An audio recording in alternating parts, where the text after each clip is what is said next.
आत्मा FM। अगर आधी रात को किसी सुनसान तालाब के पास से गुजरते वक्त आपको सतह पर इंसानी हाथ तैरते दिखें और फिर गहरे काले पानी में से लाल आंखें आपकी तरफ घूरने लगें, तो क्या आप रुकेंगे या हमेशा के लिए उस तालाब का हिस्सा बन जाएंगे? दोस्तों, ये कहानी है भैरव नगर नाम के एक छोटे से गांव की। शहर से दूर खेतों और जंगलों के बीच बसा ये गांव बाहर से देखने पर बिल्कुल शांत और साधारण लगता है, लेकिन गांव के बीचों बीच है एक जगह जिसका नाम सुनते ही लोगों के चेहरों का रंग उड़ जाता है। वो जगह है काला तालाब। दिन में अगर आप वहां जाएं तो ये आपको एक साधारण तालाब लगेगा। हरी भरी घास, किनारे पर उगे पीपल और बरगद के पेड़ और सतह पर तैरती जलकुंभी। लेकिन जैसे ही सूरज डूबता है, तालाब की शक्ल बदल जाती है। पानी गहरा और काला दिखने लगता है, जैसे उसमें आसमान की परछाई नहीं बल्कि किसी अंधेरी गहराई की दुनिया छिपी हो। गांव के बुजुर्ग कहते हैं कि ये तालाब अतल है, यानी इसका कोई तल नहीं है। जो भी इसमें उतरता है कभी वापस नहीं आता। बचपन से ही बच्चों को सिखाया जाता है कि रात में तालाब के पास मत जाना, वरना तालाब तुम्हें अपनी गोद में खींच लेगा। लेकिन सवाल यह है कि आखिर क्यों? क्या वजह है कि लोग आज भी उस तालाब के नाम से कांप उठते हैं? कहानी शुरू होती है कई साल पहले की एक घटना से। गांव की बूढ़ी औरत जानकी दादी आज भी उस रात को याद करती है। उसकी आंखों में आज भी वही डर छिपा हुआ है। वो कहती हैं, रात के ठीक 12 बजे जब आसमान पर काले बादल छाए हुए थे और गांव में सन्नाटा पसरा हुआ था, तभी मैंने पहली बार उस तालाब में वो लाल आंखें देखी। पानी बिल्कुल शांत था, लेकिन अचानक सतह पर एक हाथ तैरता हुआ दिखा, जैसे किसी ने मदद के लिए बाहर निकाल रखा हो। मैंने सोचा शायद कोई डूब रहा है, लेकिन जब मैं पास गई तो देखा कि वो हाथ किसी इंसान का नहीं था, बल्कि हड्डियों का ढांचा था, और उसकी पकड़ इतनी ठंडी थी जैसे बर्फ से भी ठंडी। और तभी तालाब के बीचों बीच पानी की गहराई से 2 लाल आंखें मेरी तरफ घूरने लगी। उन आंखों में ऐसा गुस्सा और भूख थी कि मेरी सांसें थम गईं। मैं गिरते गिरते बची और जैसे तैसे पीछे हट गई।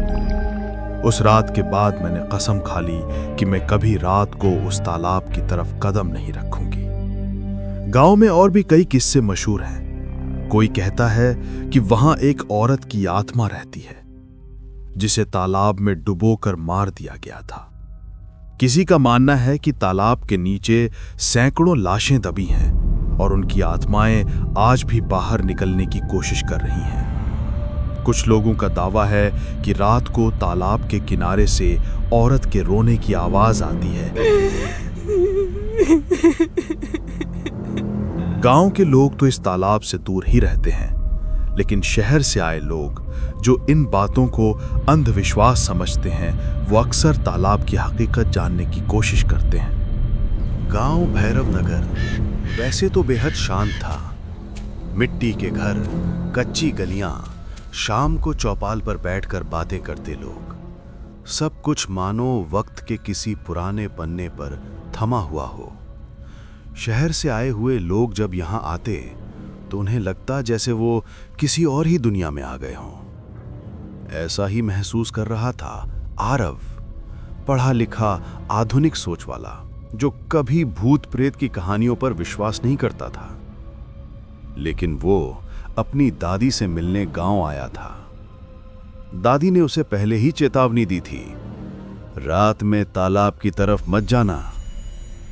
आरव ने हंसते हुए कहा, दादी, ये सब बस अंधविश्वास हैं। तालाब में पानी है और कुछ नहीं।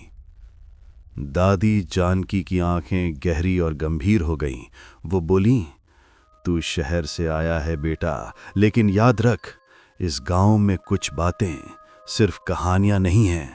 काला तालाब खेल खेल में लिया जाने वाला नाम नहीं है। आरव ने उनकी बात को अनसुना कर दिया। उसके लिए ये सब बस बुजुर्गों की बनाई गई डरावनी लोक कथाएं थीं। गांव में शाम ढलते ही माहौल बदल जाता था। दिन की चहल पहल गायब हो जाती और हर घर के दरवाजे बंद हो जाते। जैसे जैसे अंधेरा बढ़ता, गांव पर एक अजीब सा सन्नाटा छा जाता। बस कहीं कहीं कुत्तों के भौंकने की आवाज सुनाई देती। आरव ने देखा कि तालाब की तरफ जाने वाला रास्ता बिल्कुल सुनसान पड़ा है। उसके मन में जिज्ञासा बढ़ी। वो खुद से बोला, आखिर ऐसा क्या है उस तालाब में जिससे सब इतने डरते हैं? कल ही देखना पड़ेगा। रात हुई। चांद आधा था, बादलों के पीछे छुपता निकलता।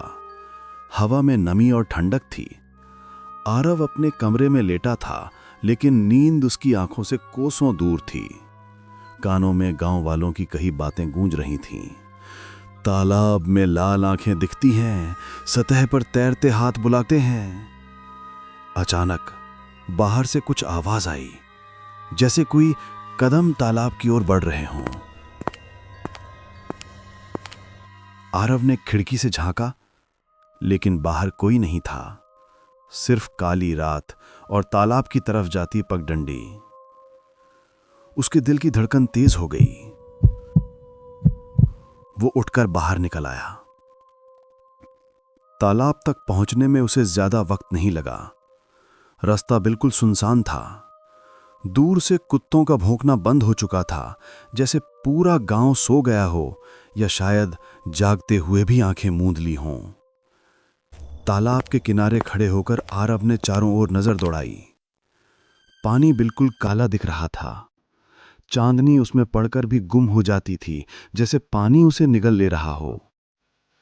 आरव ने हंसते हुए खुद से कहा, देखा, कुछ नहीं है यहां, सब बेकार की बातें हैं। लेकिन तभी उसने पानी की सतह पर कुछ हलचल देखी, जैसे कोई हाथ बाहर निकलकर लहरा रहा हो। आरव ठिठक गया। उसकी आंखें फटी रह गईं। वो हाथ धीरे धीरे पानी से ऊपर उठ रहा था, हड्डियों जैसा पतला, काला और ठंडा। उसे देख ऐसा लग रहा था जैसे कोई डूबा हुआ इंसान बाहर निकलने की कोशिश कर रहा हो। आरव का गला सूख गया। उसने पलकें झपकाईं, लेकिन जब दोबारा देखा, वहां कुछ भी नहीं था। सतह फिर से शांत थी। वो बुदबुदाया, शायद नजर का धोखा है। आरव ने मुड़कर वापस जाने का इरादा किया, लेकिन तभी तालाब की गहराई से एक धीमी फुसफुसाहट सुनाई दी, आ जा। आरव का खून जम गया। उसने चारों तरफ देखा, लेकिन वहां कोई नहीं था। फुसफुसाहट साफ थी, मानो कोई उसे बुला रहा हो। पसीना उसकी हथेलियों से बहने लगा, जबकि रात ठंडी थी। उसके पैरों ने खुद ब खुद पीछे हटना शुरू कर दिया। और तभी उसने तालाब के बीचों बीच देखा। पानी के भीतर से दो लाल आंखें चमक रही थीं, गहरी, खून से सनी आंखें जो सीधे उसकी तरफ घूर रही थीं। आरव की सांसें अटक गईं। उसने पलक झपकाए बिना उन आंखों को देखता रहा। आंखों में नफरत और भूख दोनों थीं, जैसे वो उसे खींचकर अपने पास बुला रही हों। अचानक तालाब से उठती हुई ठंडी हवा ने आरव को झकझोर दिया। उसने चीखने की कोशिश की, लेकिन आवाज गले में ही अटक गई। उसका दिल इतनी जोर से धड़क रहा था कि उसे लगा अभी फट जाएगा। वो मुड़ा और दौड़कर वापस दादी के घर आ गया। दरवाजा बंद करके उसने खुद को भीतर कैद कर लिया। कांपते हुए जमीन पर बैठ गया। लेकिन एक बात साफ थी, अब वो जान गया था कि काला तालाब सिर्फ एक अंधविश्वास नहीं है। वहां सचमुच कुछ था, कुछ ऐसा जिसे समझना उसके बस में नहीं था।